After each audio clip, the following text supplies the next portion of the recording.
शिवमोगा जिले के भद्रावती शहर में आज बाद नमाज जुमा वक्फ कानून के खिलाफ बड़े पैमाने पर एहतजाज किया गया। मुजाहिरीन ने सियाह लिबास पहनकर शहर के अहम रास्तों पर एहतजाज किया और बिल को वापस लेने का मुतालबा किया। मरकजी इदारा अंजुमन इस्लाहुल मुस्लिमीन की क़ियादत में एहतजाज का आगाज़ हुआ। पुरअमन तरीके से चौक मस्जिद सर्कल से ये एहतजाज शुरू हुआ, जो शहर के अहम रास्तों से होते हुए एहतजाजियों ने तहसीलदार को मेमोरेंडम पेश किया। एहतजाजियों ने किसी भी किस्म का झंडा या बैनर नहीं लगाया और पुरअमन तरीके से बिल में की गई तरामीम को मुस्तरद करने की बात कही और कहा कि कानून वक्फ की हिफाजत के लिए नहीं बल्कि हुकूमत की जायदादों को आज़ाद करने के लिए लाया गया है। इससे वक्फ बोर्ड को कोई फ़ायदा नहीं पहुँचेगा। हम इसे कबूल करने को तैयार नहीं और हर सतह पर इसका मुकाबला करेंगे। इस वक्त हुकूमत ने जो नाजायज़ तरीके पर ये कानून को पास किया है, इससे पूरे मुल्क के मुसलमानों में बेचैनी पाई जा रही है। एहतजाजियों ने मरकज़ी हुकूमत पर तनकीद करते हुए कहा कि वक्फ पर हुकूमत की बुरी नज़र है, इसलिए इस तरह के क़वानीन में तरमीम लाने की कोशिश की गई है। जैसे कि हम सभी इस बात से वाकिफ़ हैं कि मौजूदा हुकूमत ने पार्लियामेंट से वक्फ तरमीमी कानून पास करवाया है, जो पूरी तरह से औक़ाफ़ के तहफ़्फ़ुज़ और सलामती के ख़िलाफ़ है। हुकूमत की मंशा इस सिलसिले में नेक नहीं। वह औक़ाफ़ की जायदादों पर कब्ज़ करना चाहती है या जिस पर कब्ज़ा है इसे मुस्तक़िल तौर पर औक़ाफ़ के दायरे से खारिज करना चाहती है। एहतजाज में अंजुमन इस्लाहुल मुस्लिमीन के सदर मुर्तज़ा अली ख़ान, जामिया मस्जिद के साबिक़ सदर बाबाजान गौस, कोली ब्लॉक मस्जिद के सदर महबूब साहब, उस्मानिया चैरिटेबल ट्रस्ट के सदर GBT बाबू, मुसव्विर बादशाह, कांग्रेस लीडर साबिक़ डिप्टी मेयर सनाउल्लाह, अयूब खान, जग्गरना मोहन समेत सैकड़ों की तादाद में अफराद मौजूद थे। Bureau report, Inquilab news, Bhadravati.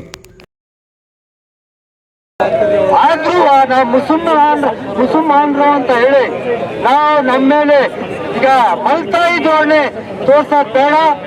ಎಲ್ಲ ಈ ದೇಶದ ಪ್ರಜೆಗಳು ಈ ದೇಶದಲ್ಲಿ ಸುಮಾರು 24ರಿಂದ 25 ಕೋಟಿ ಮುಸ್ಲಿಂ ಜನಾಂಗ ಇದೀವಿ. ನಾವು ನಮ್ಮ ಹಕ್ಕನ್ನು ಈ ಸಭೆಗೆಲ್ಲ ಸೇರಂತ ನನ್ನ ಹಿಂದೂ ಅಣ್ಣ ತಮ್ಮಂದಿರೇ, ಇವತ್ತು ನಾವು ಈಗ ನಮ್ಮ ಭಾರತ ದೇಶದಲ್ಲಿ ನಾವು ನಮ್ಮ ಹಕ್ಕಿನ ಬಗ್ಗೆ ನಾವು ರೋಡಲ್ಲಿ ಅಂತ ಪರಿಸ್ಥಿತಿ ನಮಗೆ ಉತ್ಪನ್ನವಾಗ್ತದೆ. ಯಾಕಂದ್ರೆ ಈ ಬಿಜೆಪಿ ಸರ್ಕಾರ मुस्लिम वक्फ क्या कर बोले तो ये हिंदुस्तान में हमारे बाप दादाओं ने मेहनत की कमाई हुई चीज के पैसों से उनके बाप दादाओं की जमीन हमारी कौम की फलाह बहबूदी के लिए, तरक्की करने के लिए, आगे बढ़ने के लिए उन लोगों ने खुदा के नाम पर वो जमीन जायदाद वक्फ किए हैं ताकि लोग अच्छी तालीम हासिल करें, अच्छी हॉस्पिटल में इलाज अच्छा करें। तो इसलिए जो है ना वो हमारी जमीन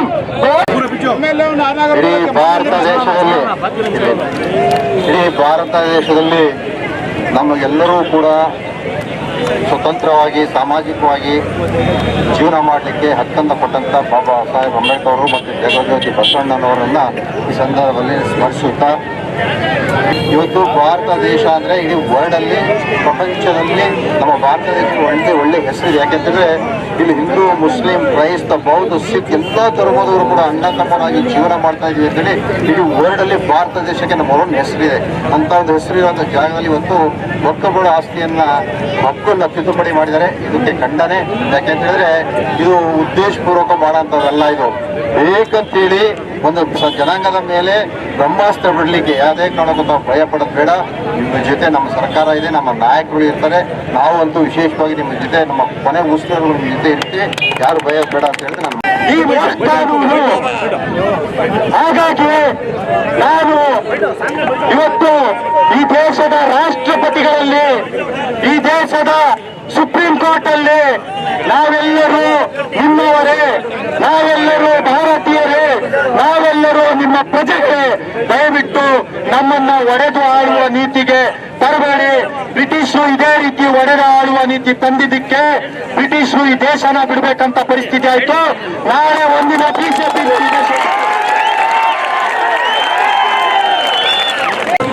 ತಿದ್ದುಪಡಿ ಕಾಯ್ದೆ 2021 ಸವಿನಯ ತಿರಸ್ಕಾರ ಮಾಡುತ್ತಿದ್ದ ಈ ಕಾಯ್ದೆಯನ್ನು ಪರಿಶೀಲಿಸಲು ಕೋರಿ ಈ ಮೇಲ್ಕಂಡ ವಿಷಯಕ್ಕೆ ಸಂಬಂಧಿಸಿದಂತೆ ಕೇಂದ್ರ ಸರ್ಕಾರವು ವಕ್ಫ್ ತಿದ್ದುಪಡಿ ತಿದ್ದುಪಡಿ ಕಾಯ್ದೆ 2025 ಇದನ್ನು ಜಾರಿಗೆ ತಂದಿದ್ದು ಇದು ಅಸಂವಿಧಾನಿಕ ನಡೆಯಾಗಿದೆ.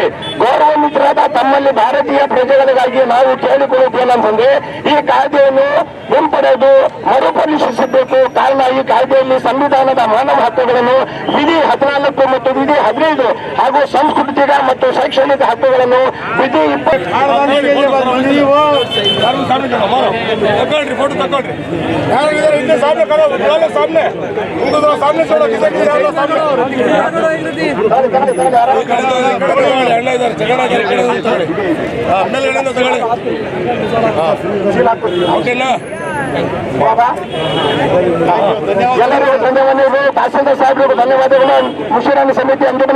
आज शहर भद्रावती में अंजुमन इस्लाहुल मुस्लिमीन मुशीराना कमेटी की जानिब से शहर भद्रावती के तमाम 80 मसाजिदों में, मिली अदारों में और शहर के नौजवानों में, सियासी रहनुमाओं के तमाम मुसलमानों के लिए अब वक्फ बिल के मामले में आज जुमा के बाद एहतजाज करने के लिए बुलाया गया था। कसीर तादाद में लोग जो है इस बिल के खिलाफ जो है आवाज़ देने के लिए और अंजुमन इस्लाहुल मुस्लिमीन की हिमायत करने के लिए अब तमाम आए हुए हैं। और इसका उद्देश्य यह था हमारा कि वक्फ बिल जो है केंद्र सरकार में मोदी सरकार उन्होंने मुसलमानों के ऊपर शरीयत के साथ हमारे खेलवाड़ा किया है। ये ज़मीन जो है हमारे बाप दादाओं ने अल्लाह के नाम पर वक्फ की है ताकि हमारी कौम फलाह बहबूदी करके उसके पर जो आगे आए और उसके प्रॉपर्टी के हिसाब से ज़्यादा खर्च करके कौम मिलत जो है ना इसके आगे बढ़े। तो ये हमारा हक जो है हमसे छीना जा रहा है और बिल इन्होंने 2 सदनों में पास किया है। और पूरे हिंदुस्तान में सेक्युलर पार्टियों को लेकर के मुसलमानों ने हिंदुस्तान जो है आज एहतजाज कर रहे हैं। हमारा ये मकसद ये है तो जो बिल पास हुए है किसी भी हाल में हर हाल में जो है ये हमारा डिमांड है कि वो वक्फ बिल जो है वो वापस ले। आज हमें भद्रावती शहर के अंदर हमारे वक्फ बिल के खिलाफ बिल के खिलाफ हमें आज है ना एक मुहिम चलाए। हमें है ना एम सर्कल भद्रावती चौक मस्जिद जो है वो सर्कल जो है उसे एम सर्कल बोलते हैं। वहाँ से हमें जुलूस के शक्ल में हमें निकल कर रंगापा सर्कल को आए। आज रंगापा सर्कल में है ना करीबन एक 10 से 15 हज़ार आदमियाँ हमारे कौम के बहुत जज्बे से नौजवाना उम्रदराज आदमियाँ भाई को बच्चे सब मिलकर एक 15,000 आदमी के करीब आज इस जलसे को एक कामयाब कर भद्रावती में ये बिल के ख़िलाफ़ हैं। हमें बोल को हमने लोग हमें दिखा को दिए। हम ना दिखाने से ज़्यादा हम ये बिल के पीछे ही हमें ये बिल हमारे क्या गवर्नमेंट ये बिल ला को है ये बिल हटाना बोल को हमारी एक कामयाब के वास्ते हमें लाज जमे। हमें ये अगर गवर्नमेंट नहीं सेंट्रल गवर्नमेंट ये बिल नहीं हटाए तो इसकी जदोजहद और हमें आगे भी है ना इसके ज़्यादा हमें और भरपूर भद्रावती में सबके ताकत बनकर और हमें इसके ऐसे 10 गुना की नहीं तो हमें जमकर और भी हमें आगे इसका काम हमें करते कहने का हमें एक संदेश हमें भद्रावती में दिए। ಇವತ್ತು ಇಡೀ ದೇಶಕ್ಕೆ ಗೊತ್ತಿದೆ ಸಂವಿಧಾನದ ವಿರೋಧಿ ನಡೆಗಳು ಸಂಸತ್ತಲ್ಲಿ ನಡೀತಾ ಇದೆ. ಸಂವಿಧಾನದ ವಿರೋಧಿ ನಡೆ ಅಂದರೆ ನಮ್ಮ ವಕ್ಫ್ ಕಾನೂನು. ಈ ವಕ್ಫ್ ಕಾನೂನು 2025 ತಿದ್ದುಪಡಿ ಕಾನೂನು ಅಂತ ಹೇಳ್ತಂದು ಇದನ್ನು ಉಮೀದ್ ಅಂತ ಹೇಳಿ ಹೆಸರಿಟ್ಟು ನಾವು ಸೌಗಾದನ್ನು ಕೊಡ್ತೀವಿ, ಈ ದೇಶಕ್ಕೆ ಸೌಗಾದನ್ನು ಕೊಡ್ತೀವಿ, ಎಲ್ಲ ಮುಸಲ್ಮಾನರುಗಳಿಗೆ ಅಭಿವೃದ್ಧಿಗೆ ಶ್ರಮಿಸ್ತೀವಿ ಅಂತ ಹೇಳಿ ನಮ್ಮ ಹಕ್ಕುಗಳನ್ನು ನಮ್ಮ ಹಿರಿಯರ ಆಸ್ತಿಗಳನ್ನು ಕಬಳಿಸೋದಕ್ಕೋಸ್ಕರ ಹುನ್ನಾರ ನಡೀತಾ ಇದೆ. ಈ ದೇಶದ ಸಾಂಸ್ಕೃತಿಕ ಶಾಂತಿಯನ್ನು ಹಾಳು ಮಾಡೋದಕ್ಕೋಸ್ಕರ ಹುನ್ನಾರ ನಡೀತಾ ಇದೆ. ಇದರ ವಿರೋಧಕ್ಕೋಗಿ ಮತ್ತು ಆರ್ಟಿಕಲ್ 14, ಆರ್ಟಿಕಲ್ 25, ಆರ್ಟಿಕಲ್ 16, ಆರ್ಟಿಕಲ್ 29 ರಕ್ಷಣೆಗಾಗಿ ಆರ್ಟಿಕಲ್ 26 ನಮ್ಮ ಸಾಂಸ್ಕೃತಿಕ ಹಕ್ಕುಗಳನ್ನು ಅಲ್ಪಸಂಖ್ಯಾತರು ರಕ್ಷಣೆ ಮಾಡ್ಕೊಳ್ಳೋದಕ್ಕೋಸ್ಕರ ಮೂಲಭೂತ ಹಕ್ಕುಗಳಲ್ಲಿ ಬಾಬಾ ಸಾಹೇಬ್ ಅಂಬೇಡ್ಕರ್ ಅವರೇ ನಮಗೆ ಕೊಟ್ಟಿದ್ದಾರೆ. ಹಾಗಿರೋದ್ರಿಂದ ನಾವು ನೇರವಾಗಿ ಈ ಕಾನೂನನ್ನು ತಿರಸ್ಕರಿಸ್ತಾ ಇದ್ದೀವಿ. ಸವಿನಯ ಕಾನೂನು ಭಂಗದ ರೀತಿಯಲ್ಲಿ ತಿರಸ್ಕರಿಸ್ತಾ ಇದ್ದೀವಿ. ನಮ್ಮ ದೇಶದ ರಾಷ್ಟ್ರಪಿತ ಮಹಾತ್ಮ ಗಾಂಧೀಜಿಯವರು ತೋರಿಸಿದಂಥ ಹಾದಿಯ ಥರ ನಾವು ಈ ಕಾನೂನಿನ ವಿರೋಧದಲ್ಲಿದ್ದೇವೆ. ದಯವಿಟ್ಟು ರಾಷ್ಟ್ರಪತಿಯವರು ಮತ್ತು ನಮ್ಮ ಸರ್ವೋಚ್ಚ ನ್ಯಾಯಾಲಯ ಇದನ್ನು ಮರುಪರಿಶೀಲನೆ ಮಾಡೋದಕ್ಕೋಸ್ಕರ ಎರಡೂ ಕಡೆಯ ಸಮಿತಿಯನ್ನು ರಚನೆ ಮಾಡಬೇಕು. ರಚನೆ ಮಾಡಿ ಪ್ರೀ ಡಿಸಿಪ್ಲಿನರಿ ಕಮಿಟಿ ಮುಖಾಂತರ ಇದನ್ನು ಮತ್ತೆ ರಿಸರ್ಚ್ ಕಮಿಟಿಗೆ ಕೊಟ್ಟು ರಿಸರ್ಚ್ ಮಾಡಿಸಿ ಇದನ್ನು ಕ್ಲಿಯರ್ ಮಾಡಿಸಿ ದೇಶದಲ್ಲಿ ಶಾಂತಿ ನೆಲೆಸೋದಕ್ಕೋಸ್ಕರ ಅವಕಾಶ ಮಾಡಿಕೊಡ್ಬೇಕು ಅಂತ ಹೇಳಿ ನಾನು ಒಂದೇ ಒಂದು ಮನವಿ, ಈ ಸಂಸತ್ತಿನ ಎಲ್ಲ ಕಾನೂನುಗಳನ್ನು ಬದಲಾವಣೆ ಮಾಡುವಂಥ ಶಕ್ತಿ ಇರೋದು ನಮ್ಮ ನ್ಯಾಯಾಂಗದ ವ್ಯವಸ್ಥೆಗೆ. ನ್ಯಾಯಾಂಗ ವ್ಯವಸ್ಥೆ ಈ ಕೂಡಲೇ ಇದರ ಮಧ್ಯಪ್ರವೇಶಿಸಿ ಇದನ್ನು ತಡೆಗಟ್ಟಬೇಕು ಅಂತ ಹೇಳ್ತಾ ಇವತ್ತು ಅನೇಕ ಯುವಕರು ಬಂದಿದ್ದರು, ಎಲ್ಲರೂ ಬಂದಿದ್ದರು, ಎಲ್ಲ ಇಲಾಖೆಯವರಿದ್ದರು, ಅವರೆಲ್ಲರೂ ನಮಗೋಸ್ಕರ ಸಹಕಾರ ಕೊಟ್ಟಿದ್ದಾರೆ. ನಮ್ಮ ಜೊತೆ ಹಿಂದೂ ಅಣ್ಣ ಬಾಂಧವರು ಕೂಡ ಇದ್ದರು, ಅವರು ನಮಗೆ ಸಹಕಾರ ಕೊಟ್ಟಿದ್ದಾರೆ. ಅವ್ರಿಗೆಲ್ಲರಿಗೂ ನಾನು ಧನ್ಯವಾದವನ್ನು ತಿಳಿಸ್ತೀನಿ.